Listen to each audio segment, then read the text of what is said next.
Meine Freunde, hola Madridistas, es geht los. Laut Fabrizio Romano hat Florentino Perez endgültig grünes Licht gegeben und es gab die ersten Club-zu-Club-Gespräche zwischen Real Madrid und Manchester City für die Verpflichtung von Rodri. Was da los ist, schauen wir uns natürlich an. Dann schauen wir uns auch an, was ist gestern passiert im zweiten Vorbereitungsspiel von Real Madrid. So viel kann ich jetzt schon mal verraten. Ein Arda Güler wird es José Mourinho überhaupt nicht leicht machen. Dann ist es offiziell, Real Madrid kommt nach Deutschland. Real Madrid spielt auf Schalke. Wann die spielen, wie du an Tickets kommst, etc. erfährst du natürlich in diesem Video. Und zu guter Letzt brandneue Informationen aus England von Sky Sport. Denn laut denen verlängert Vini Junior bei Real Madrid. All das in diesem Video. Viel Spaß dabei.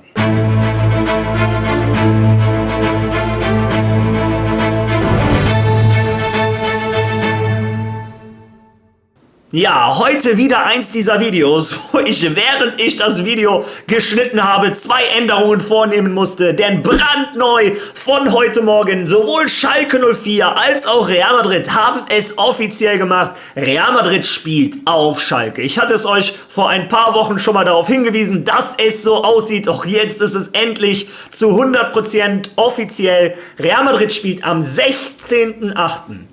auf Schalke und zwar um 17 Uhr. Und wenn ihr Tickets haben wollt, müsst ihr auf die Seite gehen tickets.schalke04.de. Doch aufgepasst, heute und morgen können das zurzeit nur die Schalke-Mitglieder, also falls sich für euch einer jetzt eine Mitgliedschaft machen möchte für dieses Ticket, weiß ich gar nicht, ob das geht, aber ab dem 31.07., also ab übermorgen, ab 14 Uhr ist der offizielle Verkauf für Tickets und vielleicht werde ich auch da sein. Ich weiß, mein Bruder ist jahrelang in Deutschland Schalke-Fan. Vielleicht komme ich mit ihm und schaue mir dieses Spiel an.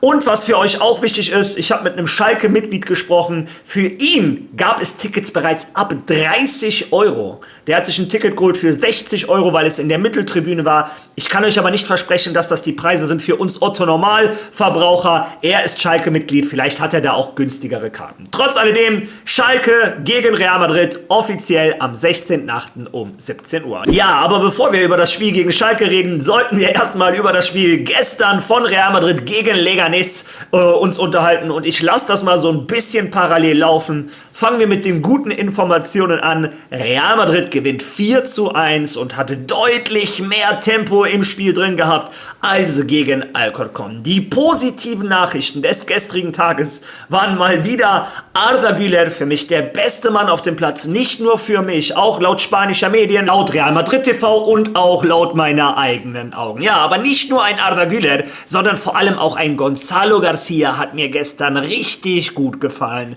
Real Madrid hat uns alle etwas überrascht. Sie haben nicht nur die ersten 20 Minuten gezeigt, sondern die gesamte erste Hälfte. Und was ein Gonzalo gerackert hat, ja, das wünscht man sich von einem Kylian Mbappé, ist einer der Gründe, da bin ich mir sicher, warum ein José Mourinho so sehr darum kämpft, dass Gonzalo bei Real Madrid bleibt. Ja, aber kommen wir jetzt mal Tacheles, was ist passiert?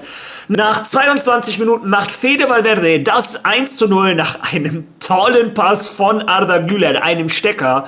Und dieses Tor hatte sich schon angekündigt, so paar Minuten vorher hat Arda Güler einen Außenriss, Chipball über die Abwehr auf Fede Valverde gespielt. Der war unglaublich. Fede Valverde verpasst den Ball um so wenig. Naja, bei der zweiten Aktion hat er es besser gemacht.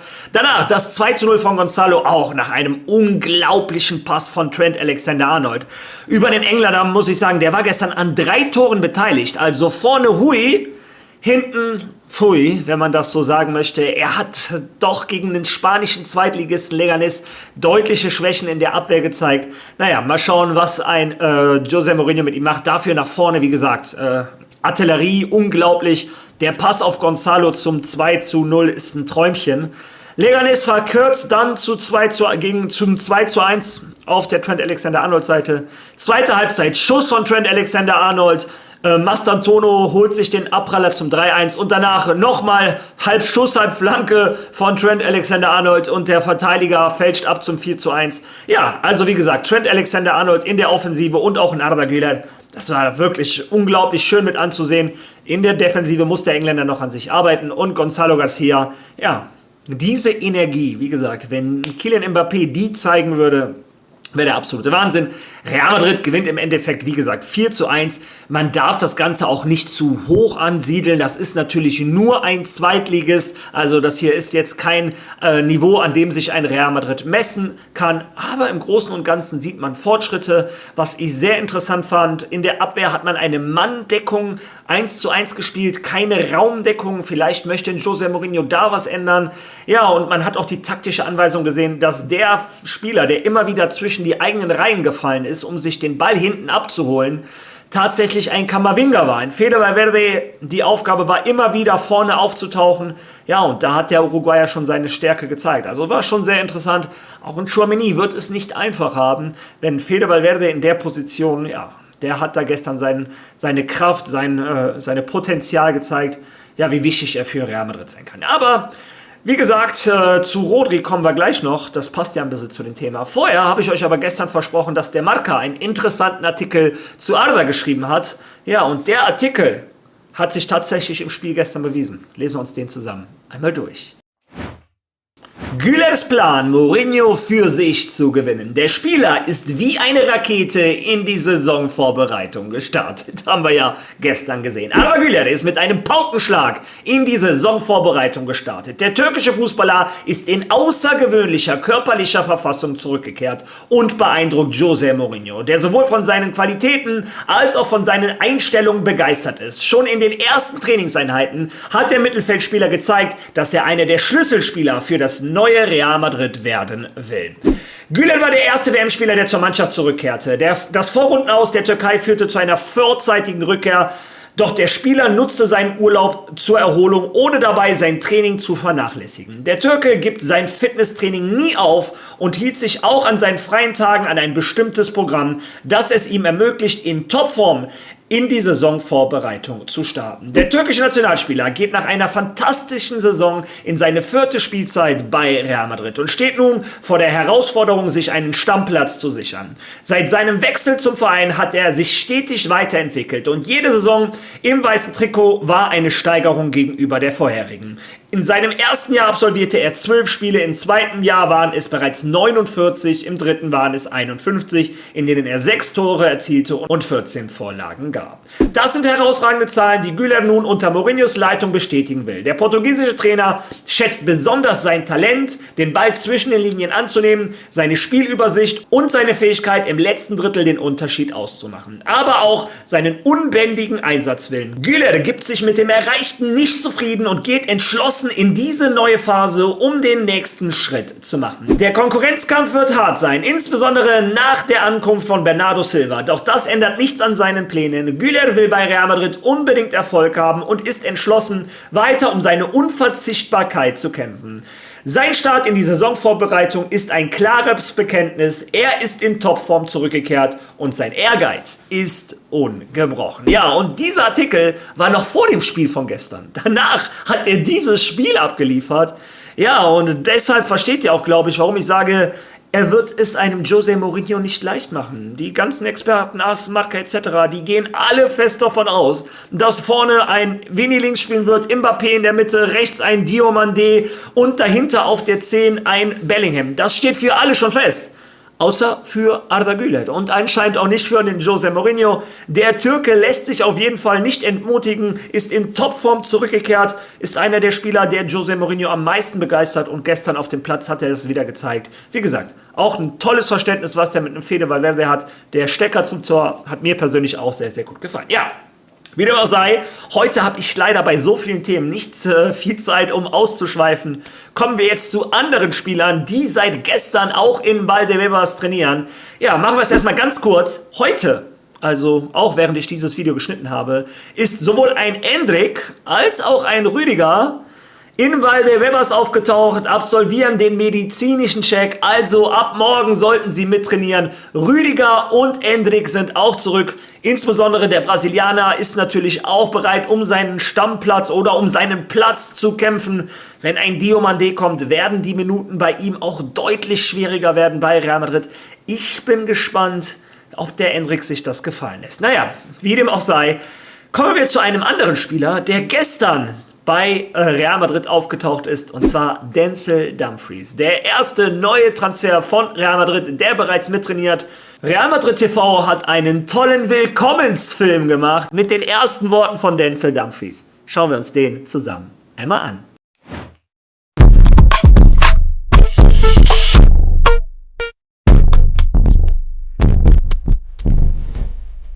Real Madrid.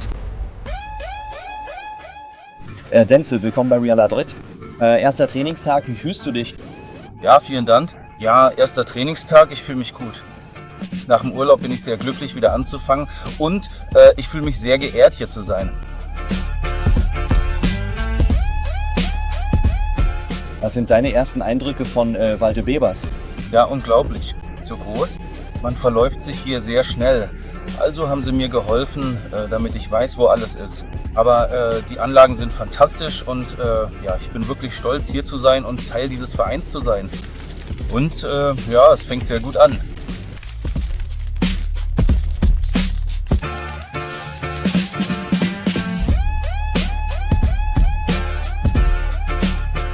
Wie läuft es mit deinen neuen Teamkollegen? Haben dich alle gut aufgenommen? Ja, sie haben mich sehr herzlich aufgenommen. Also natürlich sind ein paar andere noch im Urlaub nach der Weltmeisterschaft. Aber die hier sind, haben mich sehr gut aufgenommen. Das Personal, der Trainer und ich fühle mich wirklich sehr willkommen. Und wie läuft's mit Mourinho und seinem Team? Was für dich auch gut? Ja, sehr gut. Ja, tolles Team, toller Trainer. Also es ist wirklich schön, mit ihnen zu arbeiten und von ihnen zu lernen. Und wie läuft es mit deinem Spanisch? Ja, ich lerne es gerade. Also ja, es ist ein Ziel, Spanisch zu lernen.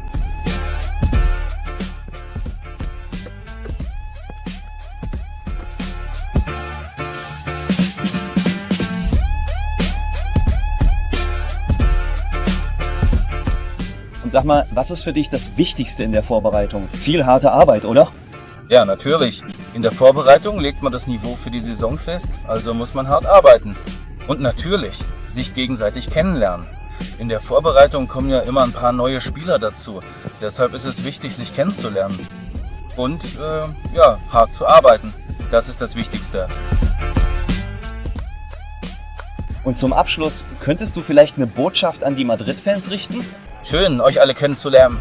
Wir werden eine großartige Saison haben. Wir werden für unsere Ziele kämpfen und ich bin glücklich, hier zu sein, um dem Team zu helfen und die Fans stolz zu machen. A la Madrid. Ja, ein Denzel Dumfries ist sich harter Arbeit nicht überdrüssig. Er ist bereit, hart zu arbeiten. Er sagt, was ist riesig, ich habe mich verlaufen. Also das Trainingsgelände von Real Madrid ist natürlich ein absoluter Traum. Wir haben es ja schon oft in Bildern und Videos gesehen. Es muss ein unglaubliches Gefühl sein, als Spieler dort zu trainieren. Mit diesen Anlagen, mit diesen Trainern, mit diesen Mitspielern. Der Rasen, das Wetter. Also ein absoluter Traum und dann hast du auch dein eigenes Zimmer da oben, kannst gucken. Also, wie gesagt, ein Traum für jeden. Ich hoffe, irgendwann mir die Anlage persönlich anschauen zu dürfen. Da bräuchte ich, glaube ich, ein paar mehr Follower. Weiß Gott, vielleicht klappt das irgendwann. Würde mich riesig freuen, euch da mitzunehmen. Wie dem auch sei, Denzel Dumfries, willkommen bei Real Madrid. Ich drücke dir die Daumen und wie du am Ende selber gesagt hast, à la Madrid. Ja, aber kommen wir jetzt zu einem anderen Thema, was gestern sehr interessant geworden ist. Eins der Hauptthemen bei Real Madrid. Vini Junior. Geht er oder bleibt er? Was ist der Plan vom Brasilianer?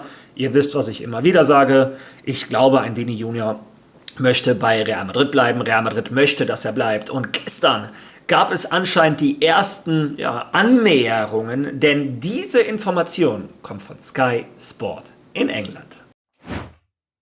Ja, diese Nachricht erreicht uns gerade bei Sky Sports News und es sieht so aus, als würde Vinicius Junior bei Real Madrid bleiben. Er wird also beim spanischen Club bleiben, denn Real Madrid hat keinerlei Absicht, ihn zu verkaufen und ist jetzt zuversichtlich, dass sie sich mit Vinicius Junior auf einen neuen Vertrag einigen werden. Denken Sie daran, Vinicius Junior ist ins letzte Jahr seines Vertrags eingetreten.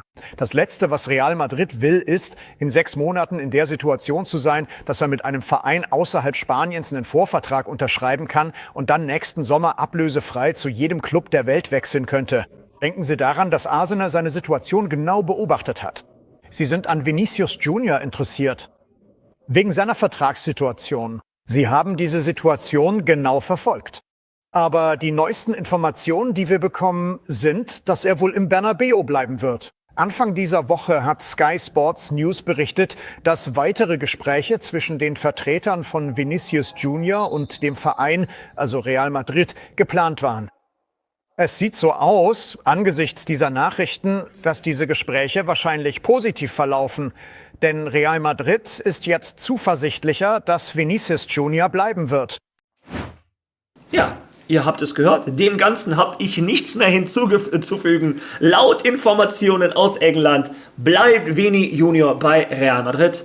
Ja, ich bin gespannt, ob sie auch recht haben, sich diese Quelle bewahrheitet. Für mich wäre das eine tolle Information. Ich bleibe dabei, den vertikalen Fußball, den ein José Mourinho spielen lassen möchte, diesen Ball, wir kennen ihn aus der Saison 13, 14 bei Madrid, seine Prime-Jahre, wo wir diese unglaubliche Saison gespielt haben, sein vertikaler Fußball braucht solche Spieler wie Vini Junior und viel mehr Tempo in der Welt des Fußballs als ein Vini, Mbappé und Diomandé, falls es tatsächlich klappt, und so sieht es ja aus, wäre unmatched in der Welt des Fußballs. Ich will gar nicht wissen, wer die 3 aufhalten soll. Hoffentlich keiner. Ja, apropos Diomandé, ich habe euch versprochen, einen Brief vorzulesen zu seiner Schwester, aber ich bleibe dabei, ich mache es erst, wenn er offizieller Spieler von Real Madrid ist.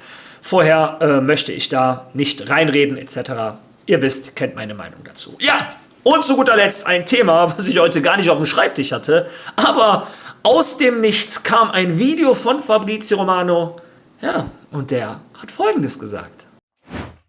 Aber die andere große Geschichte, Leute, die ich heute mit euch teilen möchte, betrifft Rodri. Großes Update zu Rodri, denn was ich euch heute Morgen mitteilen kann, ist, dass Florentino Perez dem Management von Real Madrid, den wichtigsten Personen im Vorstand von Real Madrid, grünes Licht gegeben hat, um Gespräche aufzunehmen. Und Real Madrid hat sich wegen Rodri an Manchester City gewandt. Also haben in den letzten 12 Stunden Gespräche von Verein zu Verein zwischen Real Madrid und Manchester City wegen Rodri begonnen. Nachdem es bereits Kontakte zwischen Rodri, seinem Berater und Real Madrid gab, finden jetzt auch Gespräche von Verein zu Verein zwischen Real Madrid und Manchester City wegen Rodri statt. Das ist eine riesige Veränderung im Vergleich zu vor ein paar Wochen. Sagen wir mal, in den ersten Wochen des Juni und auch in den letzten Juniwochen war es laut Florentino Perez eigentlich nicht der Plan, bei Rodri wirklich ernst zu machen. Und dass Rodri als Kandidat für den anderen Kandidaten für das Präsidentenamt bei Real Madrid, Enrique Rique, genannt wurde, war laut Quellen ebenfalls ein Faktor. Offensichtlich war Florentino darüber nicht glücklich.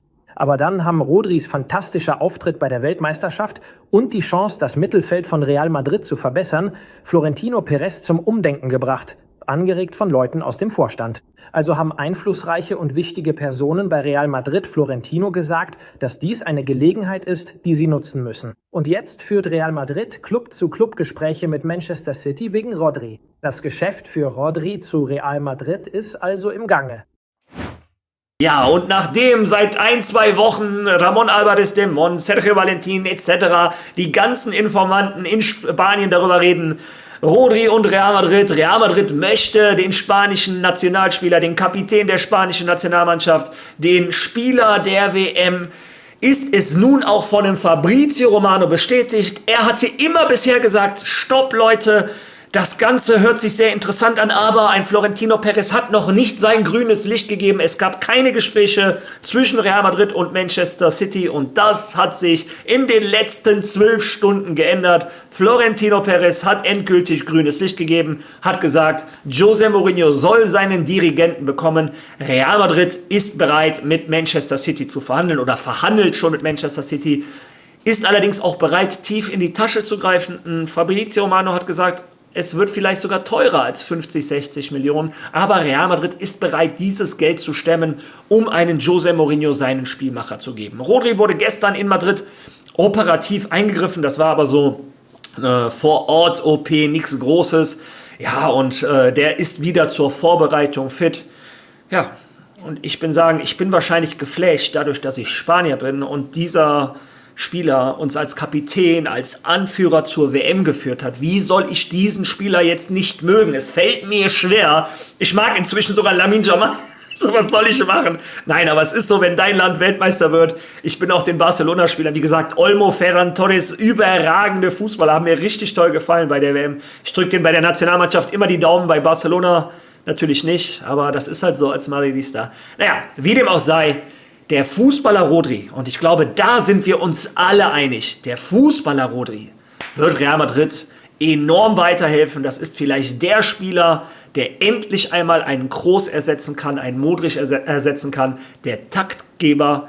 Ja, und ich glaube auch, er mit seinen Anführergenen, auch wenn er die Kapitänsbinde nicht tragen wird, weil bei Real Madrid wird er das wahrscheinlich nie, weil das geht ja nach Länge und das wird er nicht mehr schaffen.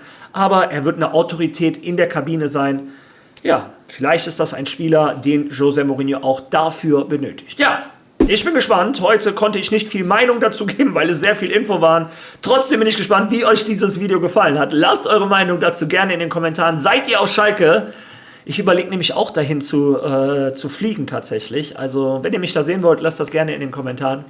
Ansonsten, was ihr über das Video denkt. Like dieses Video, hype dieses Video, wenn ihr die Möglichkeit habt. Wenn ihr die Möglichkeit habt, auf Follow zu drücken, würde mich das sehr freuen und den Kanal unterstützen. Ja, wir sehen uns morgen wieder. Ich freue mich. Also, bis dahin.